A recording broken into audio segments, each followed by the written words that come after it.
السلام عليكم حبيباتي، ان شاء الله راكم كامل في صحة جيدة. مرحبا بكم. اليوم راح نقدم لكم هذا الروتين اللي يعتبر اقوى روتين وما تلقاوه حتى في بلاصة. اروع روتين للشعر. اذا حبيتي شعرك يهيج بالقوة وبالطول، صدقيني هذا الفيديو هذه ما لازمش كامل تراطيها. 3 وصفات في فيديو واحد ما تلقاوها حتى في بلاصة، غير عند الاناقة التلمسانية. الوغ هنا شوفوا البنات، راح نبداو بعلاج للشعر، من بعد راح نبداو بالعناية، شغل راح نديرو عنايه. الوغ هاد لا فيديو هادي راه فيها قلت لكم 3 وصفات ساهلين البنات، ما تخافوش كي نقول لكم روتين ولا نقول لكم 3 وصفات تبان لكم حاجه كبيره، مي حاجه بزاف سهله. يلا نبداو بالصلاه والسلام على رسول الله. نبداو بالوصفه الاولى. الوصفه الاولى تاعنا راح نبداو ملعقه من كل مكون. عندي لهنا سانوج، زريعه الكتان، قرنفل، اكليل الجبل اللي هو اليازير، زعتر، هذه هنا عندي خزامه قلت لكم نفس الكميه من كل مكون، حلبه، البابونج، الورد يعني الورد المجفف، وراح تزيدوا هذا المكون. هذا هو اللي قلت لكم عليه، اللي ما كنتش نديره من قبل، مي هذه المره اكتشفت هذا المكون صدقوني روعه، اللي هو زريعه البصل، بذور البصل. البنات شريوه وخليوه عندكم في الدار، ما شوفوا ما تراطيوهش هذا المكون. لهنا هذه المكونات من بعد ما رفدت قلت لكم ملعقه من كل مكون. زدت لهم زيت الزيتون، يعني اختياري شحال ما تقدروا ديروا. انا درت تقريبا ربع كاس الا ربع من الكاس هذاك تاع ام وليد.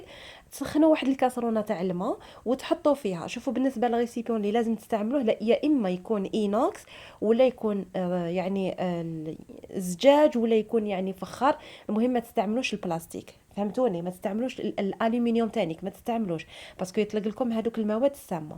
تحطوا هذاك الريسيبيون تاعكم ولا هذيك الغرفيه فوق هذاك الماء اللي يكون سخون يعني بان ماغي، وتبداو تحركوا هكا. ماذا بكم ملعقه خشبيه ولا ملعقه سيليكون ولا ملعقه تاع زجاج كما اللي ندير انا. تبقاو تحركوا حتى اللي تبرد هذيك الزيت، يعني هذيك الزيت شوفوا تسخن، ومن بعد تبدا تبرد. غير تبرد راح تغلفوها هكذا بلاستيك، من بعد تغلفوها بالالومنيوم، يعني غلفوها مليح مليح بالالومنيوم، وحطوها في بلاصه تكون مظلامه. خليوها 48 ساعه ولا 72 ساعه، يعني تخليوها يومين ولا 3 ايام. انا لهنايا كنت خليتها يومين يعني 48 ساعه. ولهنا من بعد ما يعني فاتت هذيك 48 ساعه، حبيت برك نعاود نوريها لكم كيفاش راهي. هذوك المكونات كامل يطلقوا لكم في هذيك زيت الزيتون. شوفوا ما كاش اسهل من هذه الوصفه. شريو 5000 من كل مكون، وراح يقعدوا لكم يعني ديجا هاد الكميه الصغيره اللي راني درتها راح تقعد لي واحد 3 شهور وانا ندير بها، ما راحش ديروا بها كل يوم، يعني راح تقعد لكم حتى 3 شهور. مي سينو نتوما شريو 5000 خلطوهم مع بعض وكل مره رفدوا وديروا عليهم. بالنسبه لزيت الزيتون يعني راني قلت لكم الكميه اللي تكون مقتدره عندكم، ماشي اوبليجي ديروا كميه كبيره. لهنا جبت قريعه ولا حاجه اللي راح يعني تخبيو فيها هذيك الزيت، تصفيو فيها هذيك الزيت كامل، يعني تهودوا غير هذيك الزيت مستخلصه. وهذوك اللي خليناهم على جهه، شوفوا هذوكم تشوفوا فيهم راح نخليوهم للوصفه الثانيه هكذا كما راهم، نخليوهم للوصفه الثانيه. نزيدوا نكملوا الوصفه الاولى ومن بعد نوري لكم الوصفه الثانيه واش راح يكون فيها هاد المكونات كيف اللي درناهم. الوغ بالنسبه للوصفه الاولى يعني هاد الزيت راح نزيدوا لها زيوت.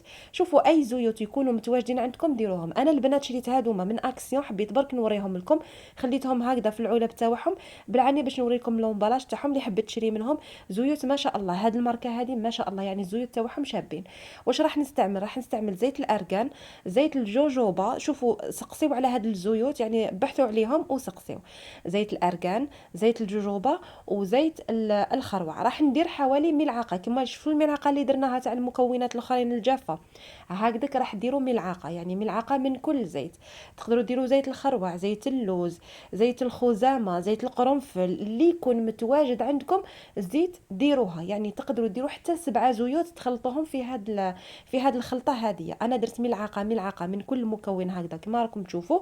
عندي هاد العلبه هذه اللي فيها الفوق هذاك المشط، وهذاك المشط شغل فيه ثقوب، يعني هو راح يخرج لكم الزيت. شغل راح تستعملوها. خلطتها مليح، من بعد كي نحب نستعملها شغل نهود هكذا ونبدا نمشط في شعري او ميم طون، يعني هذيك الزيت راح تخرج من هذوك الثقوب. هكذا راح يخرج لكم كميه مليحه، يعني قليله وماشي ماشي بزاف. المهم هذه ديروها مرتين في الاسبوع البنات، يعني ديروها فقط مرتين، ما تكثروش منها. نروحوا للوصفه الثانيه. بالنسبه للوصفه الاولى ديروها 2 مرات في الاسبوع، تخليوها واحد الساعه على شعركم، تغطيوها ببلاستيك ومن بعد تغسلوها عادي، يعني تغسلوها بالشامبوان عادي.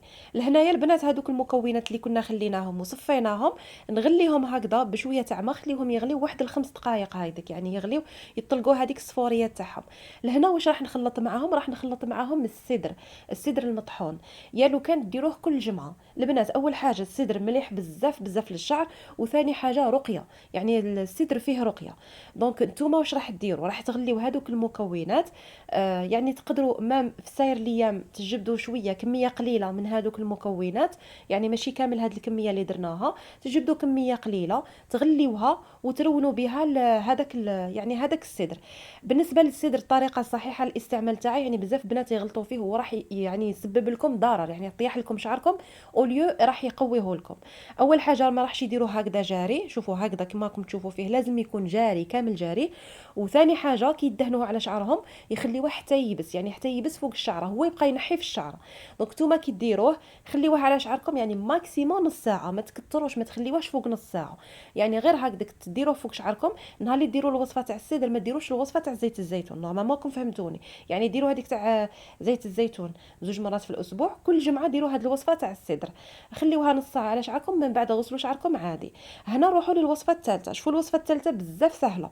عندكم اي شامبوان تاعكم، يعني اي شامبوان تستعملوه اللي تكونوا مجربينه ومليح على شعركم، تجيبوه وتحطوا فيه كميه تاع القرنفل، هذا ما كان، يعني هذه هي الوصفه. هنايا هذا الروتين صدقوني بالله يا البنات اذا داومتوه شهرين 3 راح تنخلعوا في الهيجان تاع شعركم، كيفاش راح يطول، كيفاش راح يهيج، يعني راح يقوى هذوك الفراغات كامل يتعمروا. شوفوا انا اللي يشوف شعري يقول لي شعرك راه ما شاء الله، يعني ماشي كما اللي كان، شعرك راه فيه فوليوم، يعني فيه قوه، فيه حياه، يعني ماشي كما اللي كان فارغ كامل فارغ. هذا الروتين البنات لازم تجربوه. شوفوا ما تبخلونيش البنات بجام، راني نحاول نحط لكم وصفات اللي تحتاجوهم، وقولوا لي لا تحبوا وصفات وروتينات كما هادو نكثر لكم منهم تاع العنايه بالشعر وبالبشره. نتلاقاو في فيديو اخر، سلام.